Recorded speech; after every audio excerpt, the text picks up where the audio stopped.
और अब राजनाथ सिंह जो इस मैनिफेस्टो कमेटी के अध्यक्ष हैं, उनकी तरफ से मैनिफेस्टो को लेकर जानकारी दी जाएगी। सुनते हैं।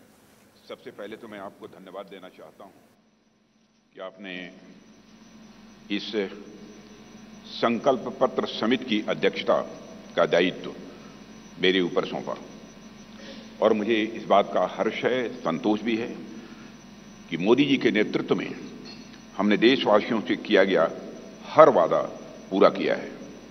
चाहे 2014 का संकल्प पत्र हो या फिर 2019 का घोषणा पत्र हो, मोदी जी के नेतृत्व में हमने अपने हर संकल्प को पूरा किया है। जब मोदी जी के नेतृत्व में हम 2014 के लोकसभा चुनाव लड़ने जा रहे थे तो उस समय मैं पार्टी का राष्ट्रीय अध्यक्ष था। Doctor Murli Manohar Joshi ji manifesto committee के चेयरमैन थे। मोदी जी के आग्रह को ध्यान में रखते हुए पार्टी का जो संकल्प पत्र तैयार किया गया था उसमें इस बात का विशेष ध्यान रखा गया था कि जो भी संकल्प हम देश के सामने रखें उसे हम निश्चित रूप से पूरा करें। मित्रों, भाजपा अपने संकल्प पत्रों के माध्यम से जहां स्वाभिमानी और सशक्त भारत के निर्माण का रोड मैप प्रस्तुत करती है, वहीं समाज के हर वर्ग के विकास और कल्याण के प्रति अपनी प्रतिबद्धता को भी देश के सामने रखती है। 5 साल पहले 2019 में संकल्पित भारत, सशक्त भारत के उद्घोष के साथ जो घोषणा पत्र हम लेकर आए थे उसमें हमने आजादी के 75 वर्ष पूरे होने पर भारत की एक संकल्पना रखने के साथ साथ 2047 के भारत की भी रूपरेखा देश के सामने रखी थी। उसी भावना के अनुरूप ही हमने 5 साल के संकल्प लिए थे और मुझे ये कहते हुए साथियों प्रसन्नता है कि साल 2019 में भारत के विकास एवं जन कल्याण के लिए जो भी संकल्प हमने लिए, आज 2024 तक उन सब को पूरा करने में हमने कामयाबी हासिल की है। हम लोगों को इस बात का गौरव है कि भाजपा अपने संकल्प पत्र के प्रत्येक वादे को पूरा करती है। जो हम कहते हैं वो हम करते हैं। हमारे वर्ड्स, हमारे डीड्स, हमारे कृति और हमारे कथन में कभी कोई अंतर नहीं रहा है। यह बात आज केवल भाजपा के लोग ही नहीं बल्कि देश के नागरिक भी मानने लगे हैं। यही विश्वसनीयता हमारी सबसे बड़ी ताकत है।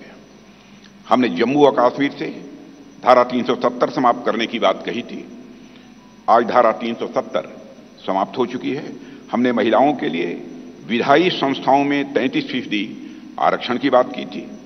प्रधानमंत्री मोदी जी की प्रेरणा से नए संसद भवन का उद्घाटन होते ही पहला कानून नारी शक्ति बंधन अधिनियम के रूप में देश के सामने आया। साथियों, हमारे संकल्प पत्र में अयोध्या में भगवान राम के भव्य मंदिर के निर्माण का मार्ग प्रशस्त करने की बात भी कही गई थी। आज अयोध्या में रामलला की 9 विग्रह में प्राण प्रतिष्ठा हो चुकी है। हमने अपने संकल्प पत्र में आत्मनिर्भर भारत के निर्माण की दिशा में कदम आगे बढ़ाने की बात की थी। आज उस दिशा में देश तेजी से आगे बढ़ रहा है। साथियों, हमने इंक्लूसिव ग्रोथ, समावेशी विकास की बात की थी और गरीब कल्याण के प्रति अपनी प्रतिबद्धता भी व्यक्त की थी। प्रधानमंत्री मोदी जी की गरीब कल्याण के प्रति संवेदनशीलता का इससे बड़ा उदाहरण और क्या हो सकता है कि देश के 80 करोड़ से अधिक जरूरतमंद व्यक्तियों को प्रधानमंत्री गरीब कल्याण अन्न योजना के तहत 2020 से लगातार मुफ्त राशन दिया जा रहा है और मोदी जी ने इस योजना को 2029 तक चलाने का संकल्प भी व्यक्त किया है। साथियों, प्रधानमंत्री मोदी जी के नेतृत्व में हमने पिछले 5 वर्षों में संकल्पित भारत, सशक्त भारत के संकल्प को पूरा करने पर सफलतापूर्वक काम किया है। अब हम भारत के 140 करोड़ नागरिकों के सामने अपना नया संकल्प पत्र प्रस्तुत करने जा रहे हैं। भारतीय जनता पार्टी के जिस संकल्प पत्र को आज हम जनता के सामने प्रस्तुत कर रहे हैं उसे तैयार करने में बड़ी एक्सटेंसिव और कॉम्प्रिहेंसिव एक्सरसाइज भी की गई है। संकल्प पत्र समिति के पास 3 माध्यमों से सुझाव आए। पहला, रथ के माध्यम से सुझाव हमारे पास आए। दूसरा, संस्थाओं और व्यक्तियों द्वारा पार्टी संगठन के माध्यम से सुझाव आए, हम तक पहुंचाए, और बड़ी संख्या में ऑनलाइन इनपुट्स भी हम तक आए। 4 लाख सुझाव नमो ऐप के माध्यम से भी आए। करीब 10 लाख सुझाव वीडियो के माध्यम से आए हैं। ऐसे करीब 15 लाख से अधिक सुझाव समिति के पास आए हैं, जिनकी स्क्रीनिंग करके हमने उनकी समरी तैयार की है। उनमें से मुख्य मुद्दे ढूंढे गए और उस पर चर्चा हुई कि इन मुद्दों पर हम क्या कर सकते हैं।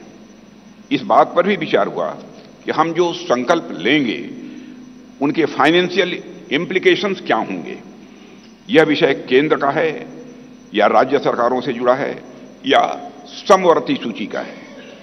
इस विषय से जुड़ी कोई स्कीम चल रही है या नहीं, और इसका हमारे मित्र देशों पर कोई असर तो नहीं पड़ेगा, यह भी सावधानी बरती गई है। सभी बातों पर बहुत ही गंभीरतापूर्वक विचार हुआ है। साथियों, हर विषय की 360 डिग्री एनालिसिस करने के बाद हमने विषयों को 24 ग्रुप्स में बांटा है, 24 ग्रुप्स में से बांटा है। इनमें से 10 सोशल ग्रुप्स बनाए गए, जिनमें गरीब, युवा, मध्यम वर्ग, नारी शक्ति, किसान, श्रम शक्ति, मछुआरे, एसएमईज, विश्वकर्मा, स्मॉल ट्रेडर, वंचित वर्ग, सीनियर सिटीजन एवं सबका साथ सबका विकास, जिसमें समाज के अन्य पिछड़े व कमजोर वर्ग शामिल हैं। इसी तरह जीवन और गवर्नेंस के जुड़े मुद्दे के 14 सेक्टर में बांटा गया है इन्हें, और इनमें पहला है विश्व बंधु, जिसमें भारत के अन्य देशों के साथ संबंध की बात की गई है। फिर है सुरक्षित भारत, जिसमें भारत की आंतरिक और बाह्य सुरक्षा का विषय है। तीसरा है समृद्ध भारत। चौथा है ग्लोबल मैन्युफैक्चरिंग हब। 5वां वर्ल्ड क्लास इंफ्रास्ट्रक्चर। 6ठा ईज ऑफ लिविंग। 7वां विरासत का विकास। 8वां है गुड गवर्नेंस यानी सुशासन। 9वां है स्वस्थ भारत। 10वां गुणवत्तापूर्ण शिक्षा। 11वां है खेल का विकास। 12वां है सभी क्षेत्रों का संतुलित विकास करना। 13वां है इनोवेशन एंड टेक्नोलॉजी, और 14वां है सस्टेनेबल इंडिया, जहां पर्यावरण से जुड़ी हुई बातें हैं। हमारे संकल्प पत्र का हर संकल्प मोदी की गारंटी से युक्त है। मित्रों, आज भारतीय राजनीति में मोदी की गारंटी 24 कैरेट सोने जितनी खरी मानी जाती है।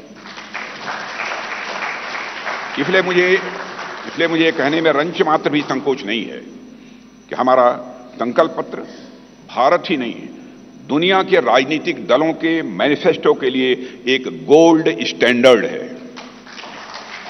और मुझे पूरा विश्वास है जिन संकल्पों को हम यहां रख रहे हैं वह 2047 तक एक विकसित भारत के निर्माण के प्रधानमंत्री मोदी जी के संकल्प को जहां यह आकार भी देगा, वहीं यह विस्तार भी देगा, और उसे साकार करने में भी यह मददगार साबित होगा। साथियों, मैं यह भी आपको की जानकारी में लाना चाहूंगा कि इस संकल्प पत्र को तैयार करने में अपनी प्रतिदिन की अत्यधिक व्यस्तताओं के बावजूद हम सबके साथ देर रात तक बैठकर माननीय प्रधानमंत्री जी ने हम सभी का मार्गदर्शन किया है। उनके पास बैठने के बाद और उनके विचारों सुनने के बाद मैं स्वयं इस नतीजे पर पहुंचा, कैसा होगा हमारा विकसित भारत, जहां इस संबंध में उनके अंदर पूरी स्पष्टता है, वहीं पर आत्मविश्वास है कि यह हासिल होकर रहेगा। साथियों, इस इलेक्शन कमेटी की कन्वीनर श्रीमती निर्मला सीतारमण जी और जितने भी हमारे इलेक्शन कमेटी के सदस्य हैं, इलेक्शन मैनिफेस्टो कमेटी के, उन सभी के योगदान की मैं सराहना करता हूं। और अंत में मैं यह भी कहना चाहूंगा, साथ ही दिन रात सारे सुझावों को संकलित करना, अध्ययन करना और उसे संकल्प पत्र के रूप में तैयार करने में जो भूमिका हमारे रेल मंत्री श्री अश्विनी कुमार वैष्णव ने निभाई है, उसकी भी मैं विशेष रूप से मैं सराहना करना चाहता हूं। इन्हीं शब्दों के साथ अपना निवेदन समाप्त करता हूं।